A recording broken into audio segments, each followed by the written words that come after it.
I'm Willa Myers. I'm 33 years old. 19 months ago, I packed everything I owned into a rented U-Haul trailer and drove 2,100 miles from Columbus, Ohio to Portland, Oregon. I didn't tell my mom. I didn't tell my sister.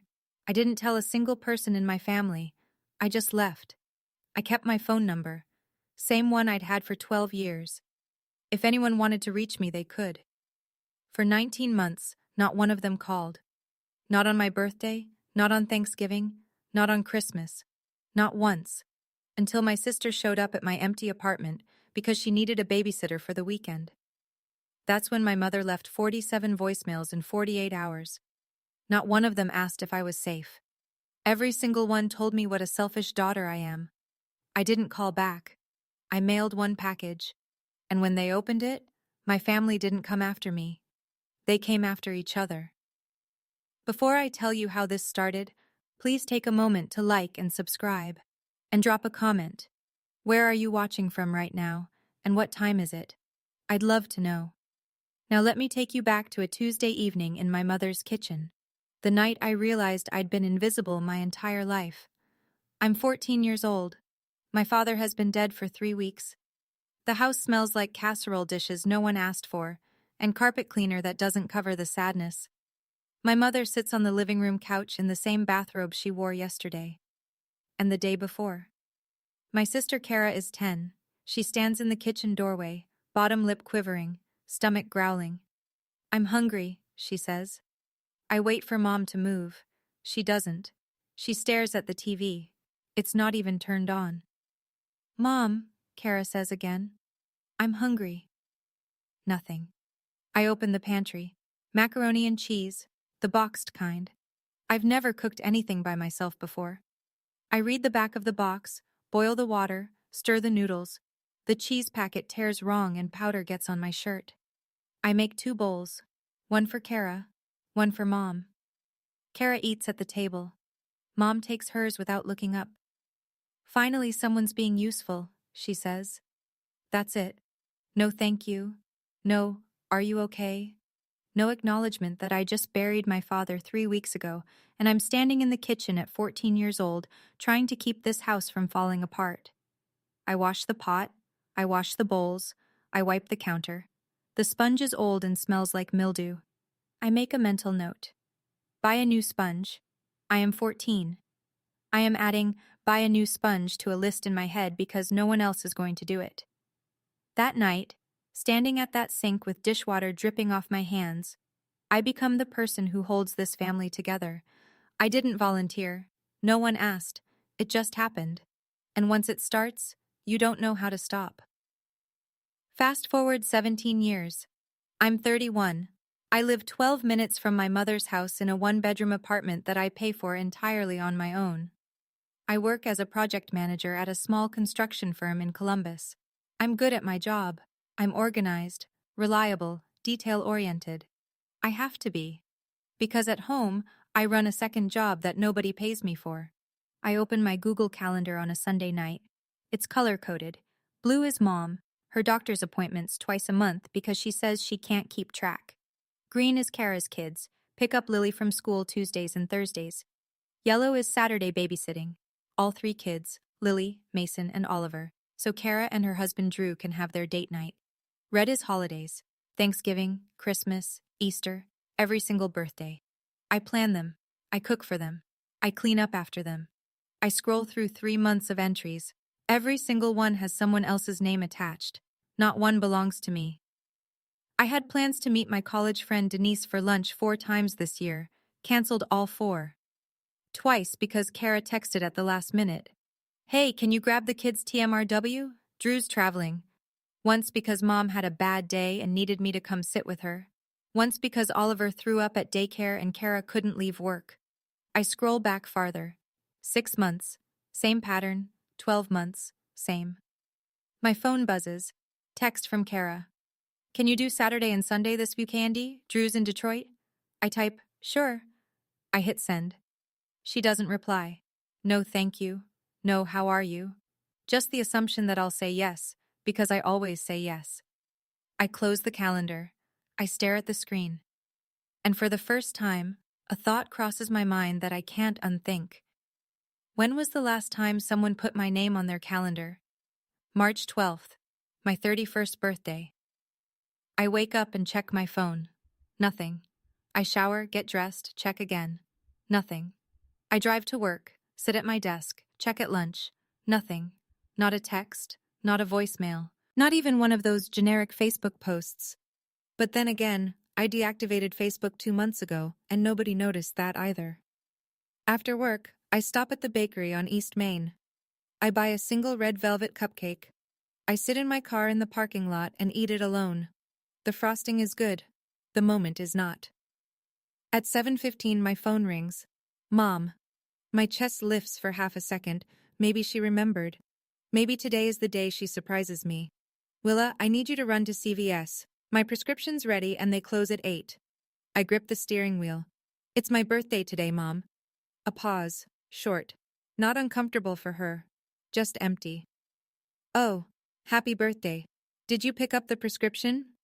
I drive to CVS. I pick up her blood pressure medication. I drop it at her door. She takes the bag, says, "Thanks, honey," and closes the door. Doesn't invite me in. Doesn't offer cake. Doesn't mention my birthday again. I sit in her driveway for 3 minutes, engine running, headlights pointing at the garage door. I don't cry. I've never been a crier. But something inside me, some cable that's been holding weight for 17 years, I hear it snap. When I get home, I open my laptop at 11 p.m. I type into the search bar, Apartments, Portland, Oregon. I don't know why Portland, I've never been, but it's 2,100 miles from this driveway, and right now that sounds exactly right. I don't book a flight to Portland that night.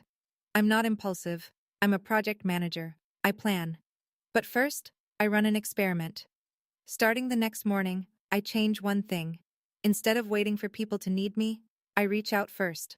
Not with tasks, not with logistics, just as a person. March 13th. I text Mom. Want to grab lunch Saturday? Just us. No reply. March 19th. I text Kara. Hey, how are you? We haven't just talked in a while. Kara writes back. Can't. Kids are crazy. Then nothing. March 26th. I text Drew. How's the new project going? He sees it. Blue check mark. No response. I keep going. April, May, June, July, August. I send messages to each of them, week after week. Want to catch a movie? How's Mason's ear infection? Mom, I tried a new recipe. Want to come over? Kara, I miss you. Let's do something just us. I screenshot each one. Not because I'm building a case. I don't have a plan yet. I just need to know I'm not imagining this. I need proof for myself that I'm reaching and my hand keeps closing around air. By the end of August, I count them. 214 messages sent. 11 replies. All short, all logistical, none asking how I am. 203 messages ignored. I sit on my bed with my laptop open to a job listing in Portland. Project coordinator at a mid-size firm. Same pay, full benefits. Start date, October 1st. I look at the screenshots. 214 attempts. Then I look at the listing. The application takes 20 minutes. I submit it before I can talk myself out of it. September. The offer comes through. I accept. I give 2 weeks' notice at work. My boss, Greg, shakes my hand and says, Portland's lucky to have you. That sentence does something to me. 5 words of genuine acknowledgement from a man I've worked with for 3 years. More than my family's given me in 17. I pack my apartment in stages. Evenings after work. Boxes stacked in the living room. Furniture sold on Craigslist to strangers who show up with cash and pickup trucks. I set up mail forwarding through USPS.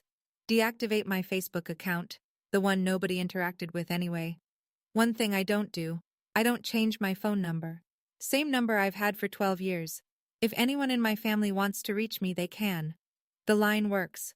I'm not hiding, I'm just not chasing anymore.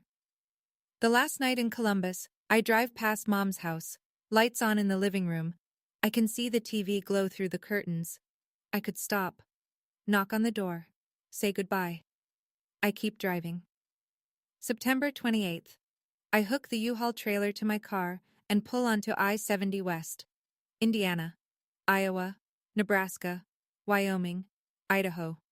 3 days of highway and truck stop coffee and rest area naps. I listen to podcasts. I listen to silence. Somewhere in Wyoming, I roll the windows down and scream into the wind for no reason at all. It feels good. It feels like something leaving my body. October 1st. Portland. It's raining. I park outside my new apartment, a second-floor unit in a quiet neighborhood with a Japanese maple in the yard. I sit in the car and breathe. Really breathe. No phone buzzing, no calendar alerts, no one needing anything from me. I didn't slam the door. I just stopped holding it open. Month 1. I check my phone every morning. Nothing from Ohio. I tell myself it's early. Maybe they're busy. Maybe Kara's got a cold going through the kids. Maybe Mom's in one of her moods where she doesn't talk to anyone. Month 2. Thanksgiving comes. I sit alone in my new apartment with a rotisserie chicken and a can of cranberry sauce. My phone stays silent. No one texts to ask where I am. No one notices the chair is empty. I realize they probably didn't have a Thanksgiving dinner at all. I was the one who organized it every year. Without me, there's no table to sit around. And nobody thinks to ask why. Month 3. My birthday. March 12th again. 32 now. I buy myself a cupcake. Red velvet, same bakery chain, different state. This time I eat it on my couch instead of in a parking lot. That feels like progress. My phone? Silent. Month 4. I meet Naomi Park at work. She's 34, senior designer, grew up in Sacramento. On my 3rd week, she stops by my desk and asks, "How was your weekend?" I open my mouth to answer, and I almost cry. Not because the question is emotional, because no one has asked me that in years and actually waited for the answer. Month 5. Naomi and I start going hiking on Saturdays. She introduces me to her friend group. We do potlucks. Someone asks me what music I like, and I realize I don't know. I've never had time to figure it out. Month 6. I check my old email one last time.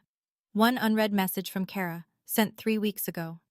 Subject line, July 4th weekend. Body, can you watch kids July 4th? Drew's doing a thing. No greeting. No how are you? She doesn't even know I'm gone. My therapist in Portland, yes, I started therapy, first time ever, gives me a journaling exercise. She says, write down what your life would look like in 5 years if you'd stayed. I sit at my kitchen table that night and write. If I'd stayed, I'd still be driving Mom to her appointments twice a month while she complained about the route I took. I'd still be picking up Lily and Mason from school while Kara texted me the wrong dismissal time. I'd still be babysitting every Saturday so someone else could have a life. I'd be 36, then 40, then 45, with a calendar full of other people's names and a career that never moved because I couldn't stop calling in favors to leave early. I would have lost my 30s. I was already losing them. Then she asks me to write what my life looks like now. I've been promoted. 6 months in, my manager Helen calls me into her office. I think I'm in trouble. She says, "We're creating a senior project manager role. I want you for it." I stare at her. She says, "You're the most organized person I've ever worked with." I don't tell her I had 17 years of practice managing a family who never said thank you. On weekends now, I hike with Naomi. I signed up for a pottery class on Wednesday nights.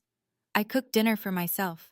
Real meals, not the frozen pizza I used to eat in the car between Mom's house and Kara's. My calendar has my name on it. Every entry. Mine. My phone buzzes. I glance down out of habit. Portland area code. Naomi. Farmers market Saturday? I smile. I text back. Someone invites me somewhere, and for once it's not a task. Then one evening in April, month 19, my phone lights up. Ohio area code, a number I haven't seen in over a year and a half. Kara. I stare at it until it stops ringing. Here's what happened on the other end. Kara needs a babysitter. Drew is in Cleveland for a 4-day engineering conference. She wants a spa weekend with her girlfriends. 2 nights, Friday through Sunday. She calls the only number she's ever dialed for free childcare. Mine. It rings, and rings, and rings. She texts me. Hey, need you this view candy? Call me. The message delivers, but I don't respond. I'm at a pottery class in Portland, hands covered in wet clay, phone on silent in my bag. Kara tries again Saturday morning. Voicemail. She doesn't leave one, she hates voicemail. Instead, she drives to my apartment. The one in Columbus. The one I haven't lived in for 19 months. She parks, walks up the stairs, knocks. No answer. Knocks harder. The neighbor across the hall opens her door. A woman named Ruth, who's lived there 8 years. You looking for the girl in 4B? Ruth says. My sister, Willa. Oh, honey, she moved out a long time ago. Over a year at least. Kara stares. What? Packed a trailer one morning and left. Didn't say where. Kara's first reaction, and I want you to pay attention to this, is not concern. She doesn't ask Ruth, did she seem okay? She doesn't say, oh my God, is she safe? She pulls out her phone, calls Mom and says, did you know Willa moved? And my mother says, what are you talking about? 19 months, nobody called, nobody visited, nobody drove 12 minutes to check. Not until someone needed something from me. And even then, standing in front of my empty apartment, the first question wasn't about me. It was about what I could do for them. The second domino is about to fall. My mother does not handle surprise well. She handles it the way she handles everything, by making it about herself. Within an hour of Kara's call, Judith Myers picks up her phone and dials my number. The same number I've had for 12 years. The number that has been sitting in her contacts this entire time.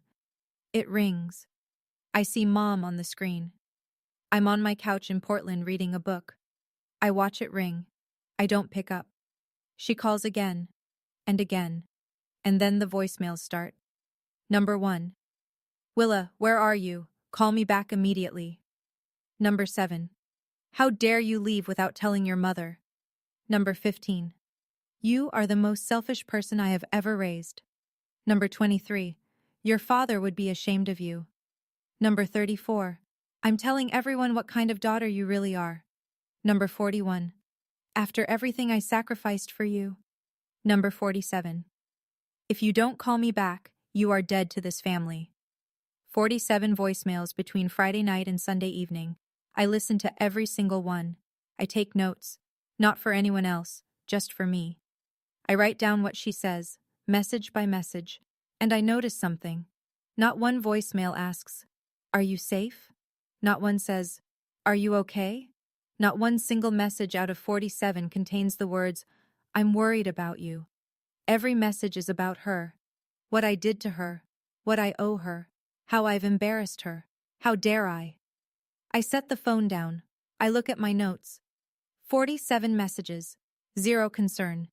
In my closet, on the top shelf, sits a folder I brought with me from Ohio. 214 printed screenshots. I haven't touched it since I moved. But now I pull it down and set it on the table. While I'm sitting quietly in Portland with a folder on my table, Kara is doing what Kara does best, controlling the story. She posts on Facebook that Sunday night. She doesn't tag me. She can't find my profile since I deactivated it months before I even left. But she writes, going through something really hard right now. When family abandons you and your children without a word, you realize who really loves you. Hug your siblings tight. 83 reactions. Hearts, crying faces, prayer hands, comments pour in. So sorry, babe. Who would do that to a mother of 3? You're the strongest mama I know. Nobody asks for my side. Nobody wonders if maybe, just maybe, there's more to the story. Kara calls our Aunt Maggie in Pennsylvania. Maggie is Mom's older sister, 61, the one who cut contact with Judith years ago for reasons Judith has never acknowledged. Aunt Maggie, Willa just vanished, Kara says. She abandoned Mom and my kids. Maggie is quiet for a moment. Then, did you ever call her first? What? In the last year and a half. Did you call Willa even once? Not to ask for help, just to talk. The line goes quiet. Then Kara hangs up. That evening, Maggie dials my number. She's the only person in my family who ever bothered to keep in touch, even if it was just a text every few months. I gave her my address in Portland last Christmas. She sent me a card. It's still on my fridge. They found out, Maggie says. I figured. They're not worried about you, Willa. They're angry at you. I know. What are you going to do? I look at the folder on the table. I haven't decided yet. But I think I have. Drew Bellamy, my brother-in-law, is the quietest person in this family. He's 31, a mechanical engineer, travels 3 weeks out of every month. He's not cruel, he's just absent. And when he is home, he follows Kara's lead on everything. If she says jump, he reaches for his shoes. But that Sunday night, after the voicemails and the Facebook post and the chaos, Drew does something unusual. He sits alone at the kitchen table after Kara goes to bed. He opens his phone. He scrolls back through his messages. Way back. He finds 3 texts from me, sent months apart, each one simple and friendly. How's the new project going? Hope Detroit went well. Happy Father's Day, Drew. He saw all 3. Blue check marks. He never replied to any of them. Drew stares at those messages for a long time. Something settles in his chest. Not guilt exactly, but its neighbor. The quiet recognition that he saw a hand reaching out and did nothing. The next morning, Kara is on the phone with a friend, retelling the story of how her ungrateful sister abandoned the family. She hangs up, turns to Drew and says, "Can you believe she did this?" Drew is quiet. Drew? I don't know, Kara. Did we ever check on her? Kara's face hardens. That's not the point. I think it might be. She walks out of the room. Drew doesn't follow. He sits there with his coffee and those 3 blue check marks and a feeling he can't name. 2,000 miles away, I open my laptop and order a cardboard box from Amazon. Medium-sized, 12 by 10 by 6 inches. Just big enough to hold a thick folder and a single sheet of paper. So right now, my old family in Ohio is rewriting the story of why I left. My mother's voicemails are piling up. My sister's Facebook post is collecting sympathy. And not one of them has asked a single question about whether I'm okay. If you've ever been the person everyone counts on, but nobody checks on, you already know what happens next. Stay with me. And if you haven't subscribed yet, this story's about to turn. The folder sits on my kitchen table in Portland. I open it for the first time since the move. 214 messages, printed on plain white paper. I organized them the way I organize everything at work, by recipient, then by date. 3 sections, tabbed with colored dividers. Tab 1, Messages to Mom. 87 entries, highlighted in 3 colors. Yellow for check-ins. How are you feeling today? Pink for invitations. Want to grab lunch Saturday?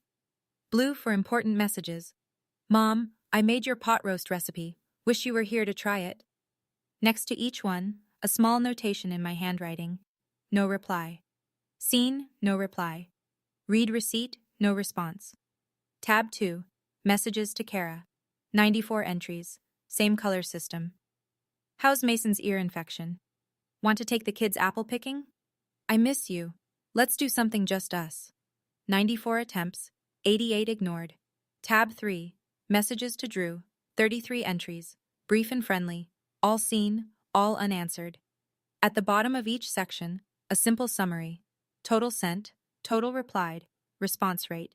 Mom, 4%, Kara, 6%, Drew, 0%. I don't add commentary. I don't write an essay about how they hurt me. I don't attach a guilt trip or a demand. I place one single sheet on top of everything. White paper, black ink, 1 sentence. I tried 214 times. Here they are. I slide the folder into the box, close the flaps. I write my mother's address on the front.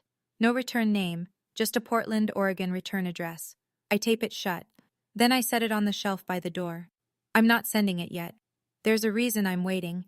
And that reason has a birthday coming up. Maggie calls me on a Tuesday. She sounds tired. Your mother is planning Oliver's birthday party, she says. March 15th. Okay. I'm folding laundry on my bed. Clean towels, my towels. It still feels strange to only wash my own things. She's invited everyone. Drew's parents, Kara's friends, the neighbors, the pastor and his wife from church. She's turning it into a production. Mom always liked an audience. That's what I'm calling about. She told Kara she expects you to come to your senses and show up. And if you don't, she's planning to give a little speech, in front of everyone. about how you abandoned the family. I stop folding. A speech. She wants the crowd there when she announces it. She's been rehearsing it to me on the phone. Words like ungrateful and selfish and what I sacrificed, the whole performance. She's setting a stage. That's exactly what she's doing. She wants to be the victim in a room full of witnesses. I sit down on the edge of the bed. I look across the apartment toward the front door. The box sits on the shelf, taped shut, addressed, waiting. When's the party? I ask. March 15th, Saturday afternoon. I do the math. USPS priority mail from Portland to Columbus, 2 to 3 business days. If I mail it on the 12th, a Wednesday, it arrives Thursday or Friday, maybe Saturday morning. Are you going to come? Maggie asks. No. Good. I wasn't going to tell you to. Maggie? Yeah? Thank you for being the one person who calls just to call. She's quiet for a second. That's what family's supposed to do, sweetheart. We hang up. I walk to the shelf. I pick up the box. I hold it in my hands. It weighs almost nothing. Funny how the truth can be so light. Wednesday, March 12th, my 33rd birthday. Nobody calls. I'm not even disappointed anymore. That part's over. I drive to the post office on Hawthorne Boulevard. The line is short, 2 people ahead of me. I hold the box under my arm. It's lighter than you'd think, just paper. The clerk is a woman in her 50s with reading glasses on a chain. She weighs the box, types the zip code. Priority mail, should arrive Friday, maybe Saturday. Saturday works. Anything fragile in here? I look at the box. No. Nothing fragile, just the truth. The truth is the sturdiest thing I've ever held. She prints the label. I pay. She places it on the conveyor belt behind her, and just like that, it's gone. Moving through a system, zip code to zip code, Portland to Columbus, from the person who tried to the people who didn't notice. I walk back to my car. The rain has stopped. That almost never happens in March in Portland. I take it as a sign of nothing. I'm not superstitious. But I take my time walking. I breathe the wet air. I feel my shoulders drop. My phone buzzes. Naomi. Happy birthday! Dinner tonight? I'm cooking. I smile. Someone remembered. Someone who's known me 18 months remembered what my family forgot for 2 years running. I'd love that, I type back. That night, Naomi makes Thai basil chicken, and we eat on her patio with the space heater going. She doesn't ask about the box. I don't volunteer. We talk about work, about a trail she wants to hike next month, about nothing and everything. At home later, I check the tracking number. In transit. Estimated delivery, March 14th to 15th. I close the app. I brush my teeth. I sleep through the night without waking once. Saturday, March 15th. Columbus, Ohio. My mother's house. I'm not there. But I know this house like I know my own hands. The front porch with the creaky second step. The living room that smells like Yankee Candle and old carpet. The kitchen where I stood at 14 years old making boxed macaroni while my mother sat in the dark. Today, that kitchen is decorated for Oliver's 3rd birthday. Dinosaur tablecloth, green balloons, a store-bought cake with Happy Birthday Oliver in blue frosting, because no one knew how to order from the bakery I always used. The house is full. Gerald and Linda Bellamy, Drew's parents, sit in the living room making small talk with Mrs. Patterson from next door. 3 of Kara's friends from her mommy group cluster around the kitchen island. Pastor David and his wife Ellen are near the back door holding paper plates. Kara moves through the room, managing 3 children under 8 while trying to look calm. She's not. This is the first party she's ever organized alone. The napkins don't match the plates. The playlist is wrong. The timing is off. She catches herself thinking, Willa would have handled this, and the thought makes her jaw clench instead of her heart ache. Drew stands by the sliding glass door, watching the kids chase each other in the yard. He hasn't said much today. His parents keep looking at him with an expression he can't read. And Judith, my mother, stands in the center of the room like she's about to give the State of the Union. She's dressed up, hair done, lipstick. She's been waiting for this crowd. On the hallway table, between a bowl of keys and a framed family photo from 2011, sits a cardboard box. Return address. Portland, Oregon. Nobody's opened it yet. The cake is cut. Oliver smashes a handful of frosting into his mouth. Everyone laughs. And then my mother raises her glass of lemonade and taps it with a spoon. Before we go any further, she says, I want to say something. The room settles. Kara freezes by the kitchen counter. Drew looks at the floor. As some of you know, my older daughter Willa made a choice to leave this family without a word. She moved away, we still don't know exactly where, and she hasn't contacted any of us in almost 2 years. Mrs. Patterson sets her plate down. Linda Bellamy tilts her head slightly. Pastor David folds his hands. I raised that girl, Judith continues. I gave her everything a mother could give, a home, stability, love, and she repaid me by abandoning her mother, her sister, and these 3 beautiful children who adore her. She pauses. The room is silent. But we don't need her. We have each other, and that's what family means. Showing up, not running away. Scattered applause. Mrs. Patterson murmurs, That's terrible, Judith. One of Kara's friends puts a hand on Kara's arm. You're so strong, she whispers. Kara nods, eyes wet. She didn't even say goodbye to the kids. Lily asks about her every week. The performance lands, 15 people in a room, and my mother has successfully painted herself as the grieving matriarch and me as the ungrateful daughter. Not one person in that room has heard my side. Not one person has questioned why I left. Then Gerald Bellamy, Drew's father, 71 years old, retired electrician, the kind of man who speaks once and means it, points to the hallway table. Judith, somebody sent you a package. Return address says Portland, Oregon. Every head in the room turns. Judith walks to the hallway table. The room watches. She picks up the box with both hands. It's light.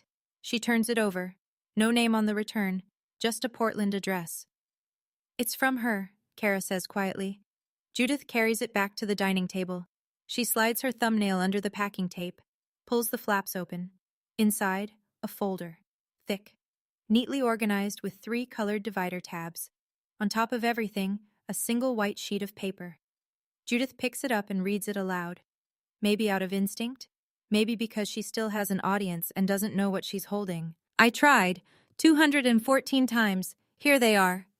She stares at the page, flips it over, blank on the back. She pulls out the first section of the folder and starts reading. Her face changes. Not all at once. It's a slow drain, like watching color leave a room when the sun goes behind a cloud. She flips one page, then another, then another. Her hand begins to tremble. Mom, Kara says. What is it? Judith doesn't answer. Kara reaches over and pulls the folder toward her. She opens the second tab, her section. She reads the first page, her own name at the top, a screenshot of a text message she received 8 months ago. Hey, how are you? We haven't just talked in a while. Highlighted in pink. Notation in my handwriting. No reply. She turns the page. Another message, another highlight, another no reply. Page after page, 94 messages, her name on every one. The room is silent. Gerald Bellamy leans over and picks up the third tab, Drew's section. 33 messages, all seen, all ignored. He reads one, then looks at his son. Drew won't meet his eyes. Mrs. Patterson is the first to speak. She's known our family for 20 years. She brought a casserole when Dad died. She watched me mow Mom's lawn every Saturday for a decade. Judith, she says carefully, she texted you 87 times? My mother's mouth opens. Nothing comes out. 87 times and you didn't answer once? Judith's hand tightens on the edge of the table. Those texts don't mean anything. She always sends 87 messages, Mrs. Patterson repeats. She's not yelling. Her voice is flat and factual, which is worse. And you just told this room she left without a word. Linda Bellamy is reading Drew's section. She looks up at her son. Drew is staring at the carpet like it might swallow him. You saw these? Linda says. You read them and didn't respond? Linda, this is between, Kara starts. 33 messages, Linda says. My son read 33 messages from a person in this family and said nothing. That's between me and him.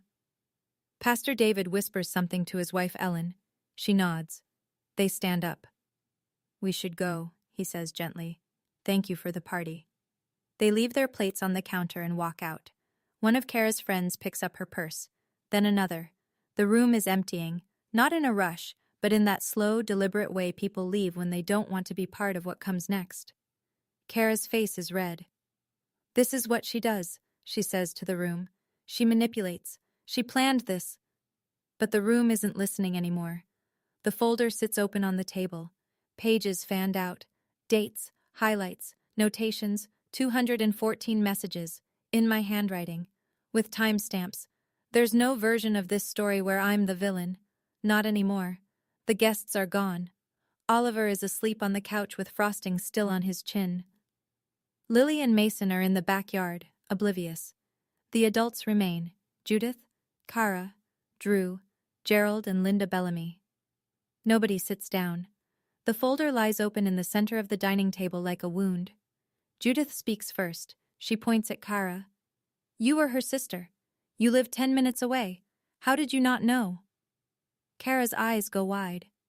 Me? Are you serious right now? You're her mother. You lived 12 minutes from her apartment, and you didn't notice for 19 months? I have health issues, Kara. I can't be expected to. What health issues? Blood pressure? Willa managed your blood pressure. She picked up your prescriptions. She drove you to every appointment. The words hang in the air. Judith's mouth snaps shut. Kara has never spoken to her like this, not once in 29 years. Gerald turns to Drew. His voice is low and measured, the voice of a man who built things with his hands for 40 years and doesn't waste words. Son, you read those messages. Everyone in this room ignored her messages, Dad. I'm not talking about everyone. I'm talking about you. Drew has no answer. He stands by the sliding door with his arms crossed, shrinking. Linda shakes her head. I didn't raise you to be the kind of man who sees someone reaching out and looks the other way. And I didn't see you calling Willa either, Mom, Drew says quietly. The room splinters.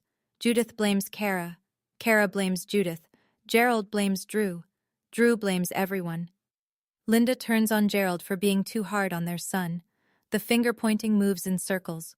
Nobody lands on the same target for more than 30 seconds. And the one thing nobody does? Nobody picks up the phone to call me. Portland, Saturday night. I'm on the couch with Naomi. We're watching a documentary about deep-sea creatures, something calm and blue and far away from Ohio. My phone buzzes on the coffee table. Ohio area code. Then again. Then 3 times in a row. I glance at the screen. Mom, Kara, Mom, Kara, Mom. Naomi looks over. You okay? Yeah, it's just family. She nods. Doesn't push. That's the thing about Naomi. She trusts me to share when I'm ready.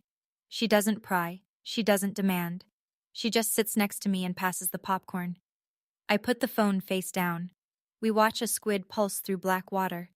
Later, after Naomi leaves, I check. 2 new voicemails. Judith. Willa, how could you send that to my house in front of people? You humiliated me in my own home. Everyone saw it. Mrs. Patterson looked at me like I was, how could you do this? On Oliver's birthday? Still not, are you okay? Still not, I miss you. Just, how dare you? Kara. I can't believe you did this. Drew's parents are barely speaking to us now. His dad hasn't looked at him all night. Are you happy? Is this what you wanted? I set the phone down. I look at the ceiling. Am I happy? No, I'm not happy. That's not what this is. I'm not celebrating. I didn't send that folder to win a game. I sent it because I tried talking for 5 months and nobody listened. I sent it because my mother stood in a room full of people and called me ungrateful, and the only way to answer was to show them what I actually did. I tell Naomi the next morning over coffee. I sent them something, the truth basically. Mad at you or mad at each other? Both, but mostly each other. I learn what happens next through Maggie. She reads me the texts like a play-by-play announcer at a sporting event where everyone's losing. Kara creates a group text. Family only. Members: Judith, Kara, Drew. The thread goes like this. Kara. We need to figure out what to tell people. Judith. Tell them Willa is unwell. Kara. She's not unwell, Mom. She's angry. Judith. She has no right to be angry. I did everything for that girl. Drew. Actually, I think she does have the right. Kara. Whose side are you on? Drew. There are no sides, Kara. There are 214 messages. Kara. Oh, so now you're the moral authority. You didn't reply to a single one. Drew. I know, that's my point. Judith. Enough. I will handle this myself. I always do. Kara. You always do? Mom, Willa always did. That's literally the entire problem. The thread dies. Nobody resolves anything. Nobody proposes calling me. Nobody suggests therapy or a family meeting, or even a simple, what if we apologized? They argue about the optics. They argue about who looks worst. They argue about damage control. Not about me. About themselves. Then Drew does something off script. He gets my number from Maggie and sends a private text. Willa, I'm sorry. I should have responded to your messages. I don't have an excuse. I just want you to know I see it now. I read it sitting on my bed. The rain taps against the window. It's the first message from anyone in my family, in 19 months, that takes responsibility without blaming someone else. No, but your mother, or, but Kara said. Just, I'm sorry. I see it. I don't reply yet, but I don't delete it either. I let it sit. Some things need time before you know what to do with them. I want to pause here for a second. If you're watching this and you're the one in your family who plans every holiday, drives every appointment, remembers every birthday, and you're wondering if anyone would notice if you just stopped, I see you. This story isn't over yet. We haven't gotten to what happened when the rest of the town found out. Hit subscribe so you don't miss the ending. Now, back to Ohio. Word spreads the way it always does in a small community, not through announcements, but through casserole dishes and church parking lots and the soft voices of women who say, I probably shouldn't tell you this, but... Mrs. Patterson tells her sister, who attends the same women's Bible study as Ellen, the pastor's wife. Ellen tells the group, carefully, prayerfully, with just enough detail. By the following Sunday, every woman in Judith's church has heard some version of the story. And the version that sticks isn't, Willa abandoned her family. The version that sticks is, her daughter sent 200 texts and nobody answered. She moved across the country, and they didn't notice for a year and a half. That's the version that sticks because it's the version that's true. Judith feels it before anyone says it to her face. The way conversations stop when she enters a room.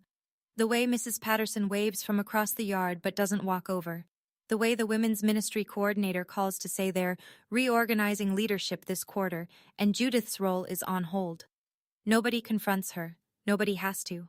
The quiet is louder than any accusation. In desperation, Judith calls Maggie. Margaret, you have to help me. Talk to Willa. Tell her to call me. Maggie's voice is flat. I told you 10 years ago, Judith. You treat your children like they work for you. I said it then and you stopped speaking to me for 3 years. I'm not getting in the middle of something I already warned you about. But everyone is seeing what I've been seeing. That's not my problem to fix. Judith hangs up. For the first time in longer than she can remember, she sits alone in her house. No one is coming over. No one is calling. The phone is silent. Now she knows what that feels like. 3 weeks after the party, a Tuesday evening. My phone rings. Drew. I let it ring twice. Then I pick up. Neither of us speaks for 5 seconds. I can hear him breathing. I wait. He called me. He goes first. I'm not calling because Kara told me to, he says. She doesn't know I'm doing this. Okay. My dad showed me those messages at the party. I mean, I'd already seen your text to me, but reading them all together, all 200 of them in order, with the dates. He pauses. I couldn't sleep for 3 days. I don't fill the silence. I've learned that silence is the most honest space in a conversation. People say what they really mean when you stop talking first. You texted me about my project, Drew continues. You asked how Detroit went. You wished me happy Father's Day, and I just didn't reply. I saw them, Willa. I read every single one and I did nothing. I don't have an excuse for that. Thank you for saying that, Drew. The kids miss you. Lily drew you a picture last week. It's a house with purple flowers. My chest tightens. I miss them too. But I'm not coming back to fix things that aren't mine to fix. I know. A long pause. What do you need from us? I need you to stop treating me like I'm on staff. If we're going to have a relationship, it's because we choose it. Not because someone needs free childcare on a Saturday. That's fair. And I need you to pass that message along exactly as I said it. Not Kara's version. Mine. I will. Before he hangs up, Drew says one more thing. Kara and your mom aren't speaking to each other right now. That's between them, I say. I don't jump in to mediate. That job is over. A week after Drew's call, my phone rings again. Mom. I don't answer. But this time, the voicemail she leaves is different. Willa. Long pause. I can hear her breathing. I read through all of them last night. Every message. I sat at the kitchen table and went through every single page. Her voice is thinner than I've ever heard it. No sharpness, no accusation, just tired. I didn't realize there were so many. I mean, I knew you texted, but I thought it was just the usual, reminders, logistics. I didn't realize you were reaching out, actually reaching out. Another pause. I hear her swallow. There's one from April 14th of last year. You wrote, Mom, I made your pot roast recipe. Wish you were here to try it. And I saw it now, in the folder. I never answered that. You made my pot roast and you wanted to share that with me, and I never said a word. Silence. 10 seconds. 15. I think she's going to hang up. I'm not going to say I was wrong because I don't know how to say that. I never learned how to say that. But I saw it, Willa. I saw all of it, and I don't know what to do now. The voicemail ends. I sit in my living room and play it back. Twice, 3 times. I listen for the performance. The Judith I know, the one who turns every conversation into a monologue about her own suffering. But this time, I don't hear it. This time, she sounds like a 61-year-old woman sitting alone at a table with 200 pages of proof that her daughter loved her, and she didn't look up. I don't call back, not yet. But I open my journal and write, first message that sounds like a person instead of a warden. Kara calls on a Thursday. Drew gave her my number. I answer because I'm curious what version of herself she'll bring. I don't understand why you did this, she starts. Which part? All of it. Leaving, the package, humiliating Mom in front of everyone. I let a beat pass. Kara, I sent you 94 messages over 5 months. Do you want me to list some? I was busy. I have 3 kids. September 12th. I asked if you wanted to take the kids apple picking. October 3rd. I asked how Mason's ear infection was. November 20th. I asked if you needed help with Thanksgiving. Silence. December 24th. I sent you a photo of a gift I'd wrapped for Oliver. You opened the message. You didn't respond. January 15th. Stop. I get it. Do you? Because I'm not sure you do. I sent 94 messages. Not one of them asked you for anything. I wasn't requesting babysitting or rides or favors. I was just trying to talk to my sister. Her breathing changes. Faster now. She's not angry. She's cornered. I know you have 3 kids, I say. I know you're exhausted. I was there for 7 years, Kara. I picked up Lily on Tuesdays and Thursdays.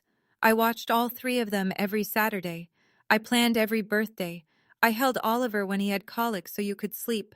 I know exactly how hard it is, because I was doing it with you. She's crying now. I can hear it. Not the dramatic kind. The quiet, involuntary kind.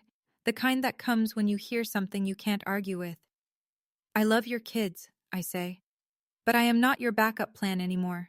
If you want a relationship with me, it starts with seeing me as a person, not a service. Kara says, Mom says this is all your fault. And you? What do you say? Long silence. She hangs up. That night, I sit at my kitchen table with a cup of tea and open my laptop. The rain is steady outside. The apartment is warm. I write an email. To Judith Myers, Cara Bellamy, Drew Bellamy.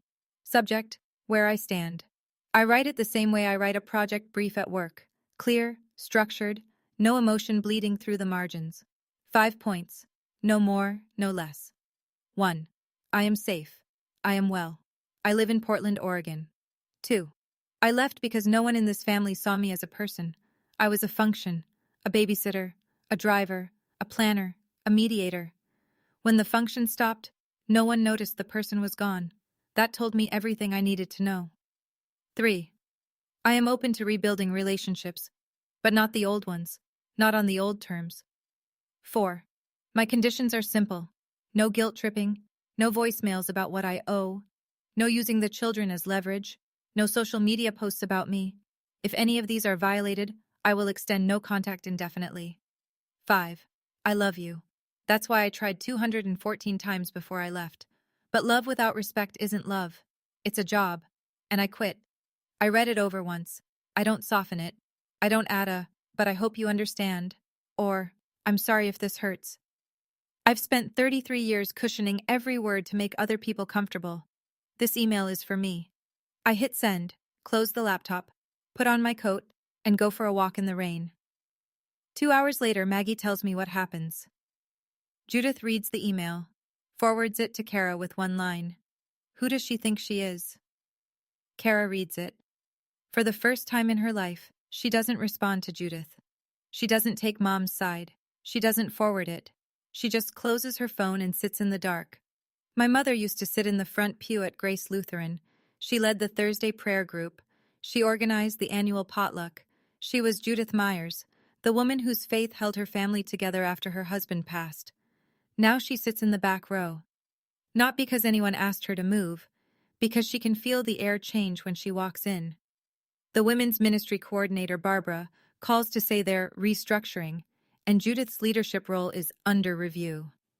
Barbara doesn't mention the package. She doesn't have to. The unspoken verdict hangs over every conversation like smoke.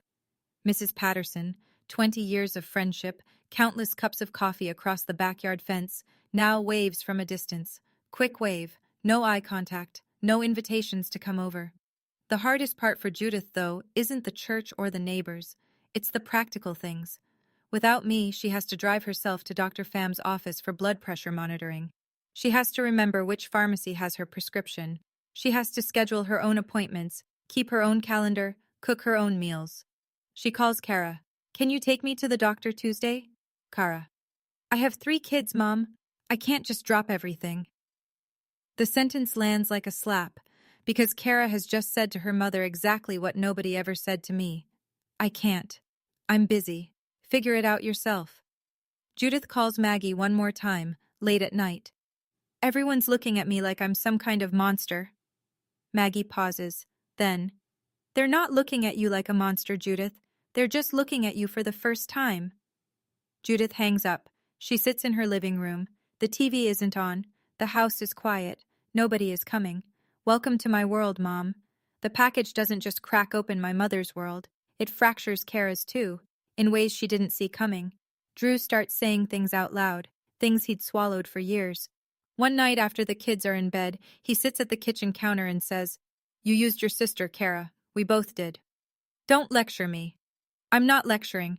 I'm telling you that my dad hasn't called me in 2 weeks because of those messages. My own father looks at me like I'm a stranger. Cara's jaw tightens.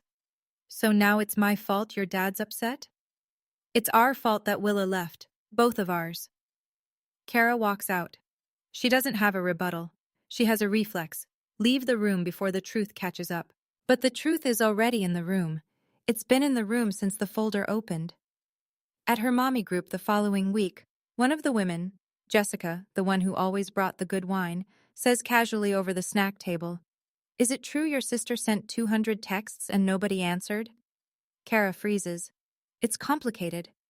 200 texts isn't complicated, Cara. That's someone begging to be seen. The room is quiet. Nobody argues. Cara excuses herself early. At home, she picks up the slack for the first time in 7 years. She makes school lunches. She drives to soccer practice. She manages the dentist appointments, the grocery runs, the bedtime meltdowns. All of it. Every day. Alone. And at 11 o'clock on a Wednesday night, kids asleep, house finally still, Kara sits on the kitchen floor with her phone. She scrolls back to a text I sent her last October. Hey, just checking on you. You seemed tired last time I saw you. She stares at it for a long time. Her thumb hovers over the screen, and for the first time, she gets it. 1 month after Oliver's birthday party, here's where the family stands. Judith and Kara are not speaking. Judith insists Kara should have kept in touch with your sister. You're the younger one. It was your job to look up to her. Kara fires back that Judith is the parent, and the responsibility starts at the top. They go around and arrive nowhere. Drew and Gerald, silent. Gerald sees those 33 blue check marks every time he looks at his son. Drew sees a man who never called me either and has no right to the moral high ground. Neither of them will say it, so they say nothing at all. Kara and Drew, strained. Drew wants to formally apologize to me. Kara calls that a betrayal. You're choosing her over your own wife. Drew says, I'm choosing honesty. Kara says, same thing. They sleep in the same bed and speak in logistics only. Who's picking up Mason? Whether the electric bill got paid? What time is Oliver's checkup? The warmth is gone. The irony is heavy. My package didn't contain a single new piece of information. Every text in that folder had already been sent, already been received, already been ignored. I didn't create anything. I just printed what already existed and put it on a table where no one could look away. The family didn't break because of me. It broke because of what they did when they thought no one was watching. The package just turned the lights on. Maggie calls me on a Sunday. They're all a mess, she says. I know. How do you feel? I think about it. I'm not happy. I'm not sad. I don't feel victorious or vindicated or righteous. I feel like someone who finally stopped carrying a piano up a hill by herself. That sounds about right? I open Google Calendar on a Sunday night in April. Portland rain taps against the glass. My tea is hot. The apartment smells like the eucalyptus candle Naomi gave me for my birthday. I scroll through the month. Green. Saturday hikes with Naomi. Purple. Pottery class. Wednesday nights. I'm getting better. My bowls don't collapse anymore. Orange. Monthly dinner with the friend group, this time at Marco's place. I'm bringing the garlic bread. Red. Blocked out evenings marked me, reading, cooking experiments, long baths. One entry just says, try making pasta from scratch. Every single color on this calendar belongs to me. My name, my choices, my life. At work, Helen calls me into her office on a Monday morning. Sit down, she says. I sit. She slides a piece of paper across the desk. A promotion letter. Senior project manager, 12% raise. You're the most reliable person on this team, she says. I don't know where you learned it, but I'm glad you're here. I sign the letter. I don't tell her I learned it by managing a family who never noticed. Some skills are born in places you'd rather not revisit. That evening, I FaceTime Maggie. She's in her kitchen in Pennsylvania, wearing her reading glasses, drinking wine. How's it feel out there? She asks. Like I finally have a life that belongs to me. She smiles. Good. That's all I ever wanted for you. Before bed, I check my email. Drew has sent 3 messages over the past 2 weeks. Short, respectful, undemanding. A photo of Lily at a school play. A video of Oliver laughing on a swing. A note. Mason lost his first tooth. Thought you'd want to know. No requests, no guilt, just sharing. I reply for the first time. Thank you. They're getting so big. It's not a door flung open. It's a window cracked an inch. And that's enough for now. 6 months after the package.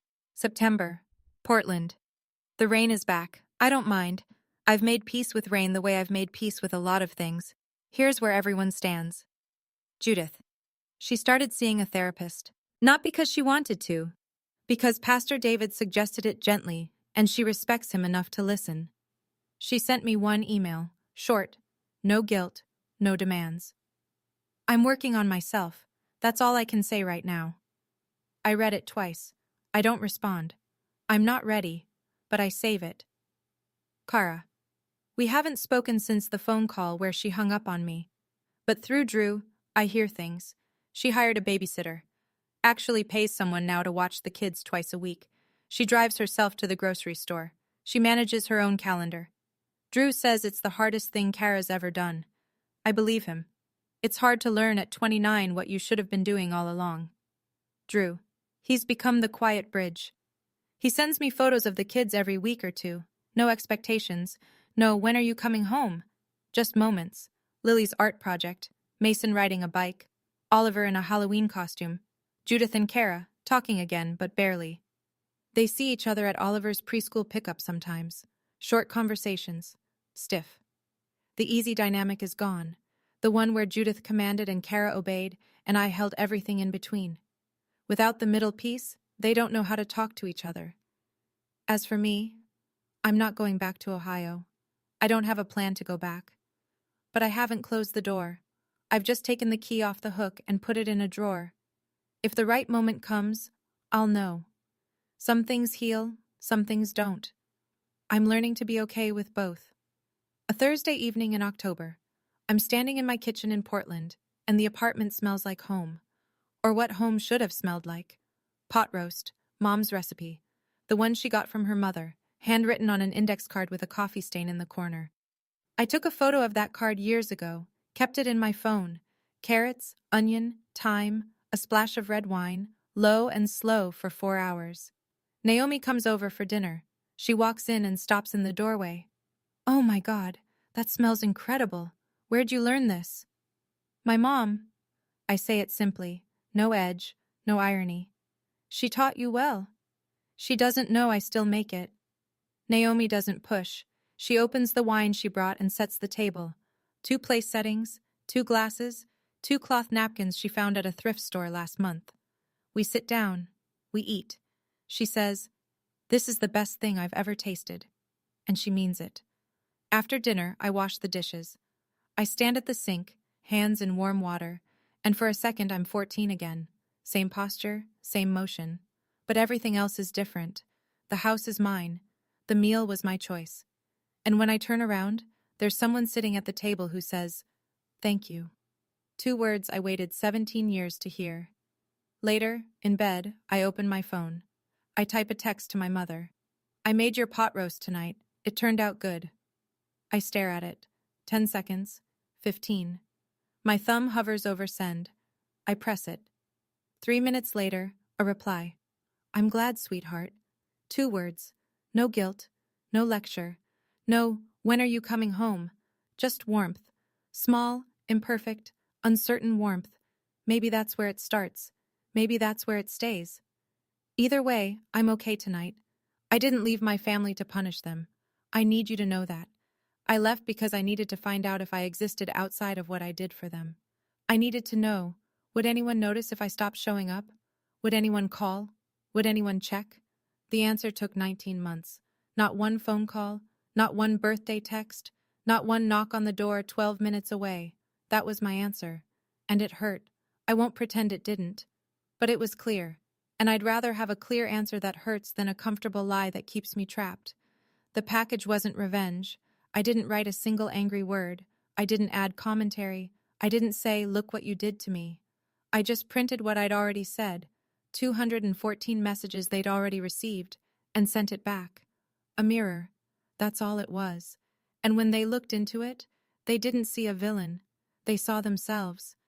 If you're the person in your family who holds everything together, the one who plans the holidays, remembers the birthdays, drives the appointments, mediates the fights, picks up the phone every time it rings, I need you to hear this.